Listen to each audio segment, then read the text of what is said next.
you're watching Gearz, brought to you by Holly Performance Products. Fuel your passion. And Cornwell Tools, the choice of professionals.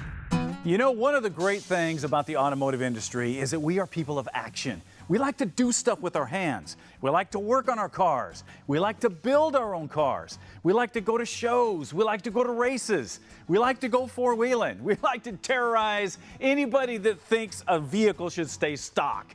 And we like competition. I mean, a car guy is going to be the first person that's going to call you out if they think their car is faster than yours. I mean, that's where racing started. Yeah, been looking all over for you, man. Didn't nobody tell you I was looking for you? Guys would call each other out at stoplights and hurl insults back and forth. Hey, you're supposed to be the fastest thing in the valley, man, but that can't be your car. It must be your mama's car. I'm sort of embarrassed to be this close to you. You call that a paint job, but it's pretty ugly. I bet you got to sneak up on the pumps just to get a little air in your tire. The goal was to hopefully race for money outside of town.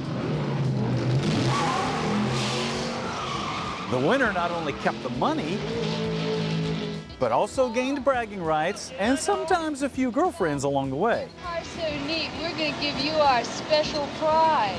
You want me to give it to you? Hey, sweetheart, if the prize is you, I'm a ready Teddy.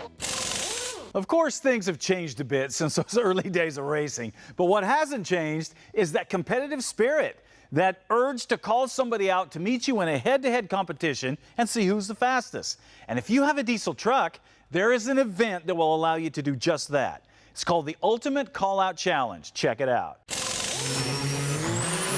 The Ultimate Callout Challenge, or UCC for short, is a diesel-only event that brings together the best diesel competitors from across the country into a 3-day competition that's designed to find out who has the best all-around diesel truck.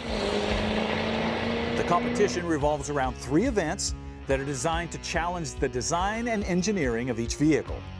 The first is the drag race. And since there are several diesel drag racing events going on in conjunction with the UCC event, you never quite know what is going to be pulling up in the line with the diesel engine. If you've never been to diesel drags, you're missing out, because the sights, the sounds, and the smells are completely different than gas-powered drag racing.